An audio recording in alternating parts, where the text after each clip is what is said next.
A Face in the Dark by Ruskin Bond. Mr. Oliver, an Anglo Indian teacher, was returning to his school late. But one night, on the outskirts of the hill station of Simla, from before Kipling's time, the school had been run on English public school lines, and the boys, most of them from wealthy Indian families, wore blazers, caps, and ties. Life magazine, in a feature on India, had once called it the Eton of the West. Mr. Oliver had been teaching in the school for several years. The Simla Bazaar, with its cinemas and restaurants, was about 3 miles from the school, and Mr. Oliver, a bachelor, usually strolled into the town in the evening, returning after dark when he would take the shortcut through the pine forest. When there was a strong wind, the pine trees made sad, eerie sounds that kept most of people to the main road. But Mr. Oliver was not a nervous or imaginative man.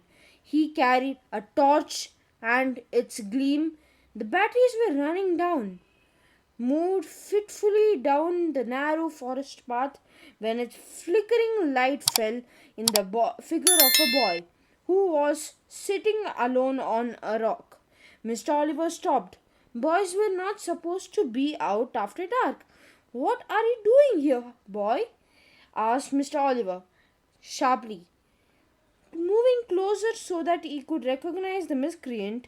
But even as he approached the boy, Mr. Oliver sensed that something was wrong. The boy appeared to be crying. His head hung down, he held his face in his hands, and his body shook convulsively. It was a strange, soundless weeping, and Mr. Oliver felt distinctly uneasy. Well, what's the matter? He asked, his anger giving way to concern. What are you crying for? The boy would not answer or look up. His body continued to be racked with silent sobbing. Come on, boy, shouldn't you be out there at this hour? Tell me the trouble. Look up. The boy looked up. He took his hands from the face and looked up at the teacher.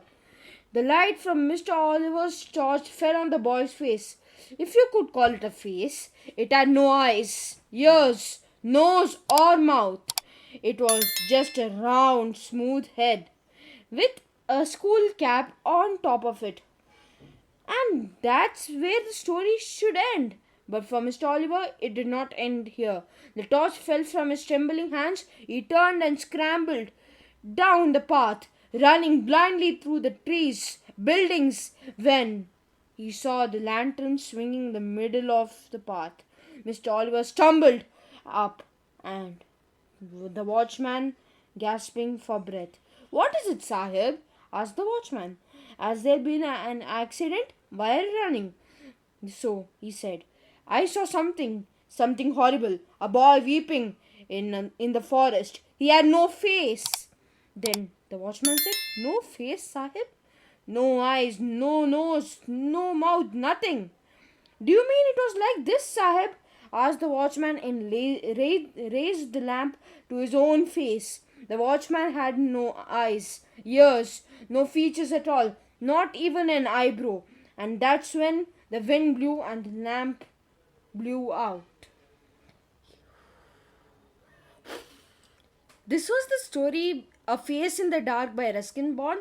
It's there for the ninth standard first test. So I just thought let's make a video about this so people in the ninth can read along with me.